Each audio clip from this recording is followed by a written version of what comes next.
इसमें बोला wire has मास दे रखा आपको 0.3 प्लस माइनस 0.006 ग्राम, रेडियस मिलीमीटर में दे रखी है और length centimetre. Maximum percentage error in the measurement of it density. Density का फॉर्मूला होता है मास बाय वॉल्यूम। एक वायर दे रखी है आपको,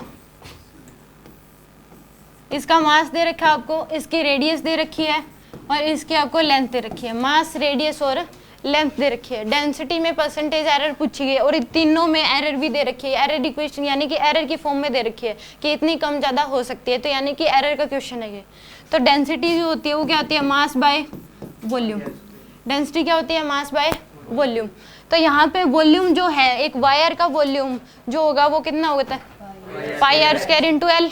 ये पुट करोगे यानी कि डेंसिटी जो होगी मास बाय में पाई आर स्क्वायर इंटू में एल। ये हो जाएगी आपके पास। एरर इक्वेशन बना लो, delta rho by linear mass density given होती तो लगाते ना। लीनियर मास डेंसिटी होती क्या है, इसने मास दे रखा maximum percentage error in density. General formula लगाओगे आप मास बाय में वॉल्यूम। डेंसिटी जो होती है मास बाय वॉल्यूम होती है। मास आपको गिवन है, लेंथ आपको, रेडियस भी गिवन है, क्योंकि लेंथ जो है तो रेडियस भी गिवन है, यानी कि मोटी भी होगी वाई, ये नहीं है कि बिल्कुल आपको पतली दे रखी है। तो इस केस में डेंसिटी होगी मास बाय में वॉल्यूम। वो वाला फॉर्मूला नहीं लगा सकते, mass linear mass density, mass by में लेंथ।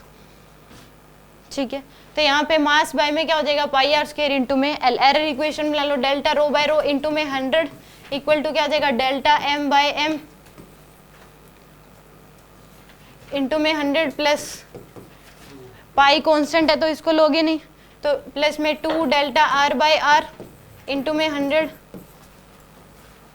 प्लस में delta L by L into में 100। सभी वैल्यू आपको गिवन है, ये वाली फाइंड आउट करनी थी बस। कर लोगे या आगे करके दिखाना है? किसने बोला यूनिट सबकी चेंज करोगे तो उस केस में चेंज करने की जरूरत नहीं है, इसी टर्म्स में आ जाएगी। सीजीएस में जो इस यूनिट में दे रखी है उसी में आ जाएगी आपकी। करनी तो आप कर भी सकते हो, तो इसमें मत करो, जो आपको गिवन है उसी के टर्म्स में रख लो चाहे, क्योंकि सारी आपको सीजीएस में दे रखी है। ये नहीं कि एक सीजीएस में एक एसआई में है, ये भी ग्राम में दे रखी है, ये भी मिलीमीटर में, वो भी सेंटीमीटर में, तीनों ही एसआई में नहीं दे रखी। ठीक है, नहीं सेंटीमीटर में होनी चाहिए, फिर इसकी मिलीमीटर में दे रखी है, बहुत कम रेडियस दे रखी है। तो सही सबकी चेंज कर लो। इसकी चेंज करनी है तो ग्राम है किलोग्राम में चेंज कर लो, डिवाइड बाय 1000 कर दो। इसकी है तो इस केस में इससे चेंज कर लो। बट उस केस में यहाँ पे अगर आपको इसमें दे रखी है, सारी ही अलग टर्म्स में दे रखी है, एसआई में कोई भी नहीं दे रखी, तो डेंसिटी भी जो है उसमें आ जाएगी आपके पास, एसआई में नहीं आएगी, तो उससे कोई फर्क नहीं पड़ता। Any doubt?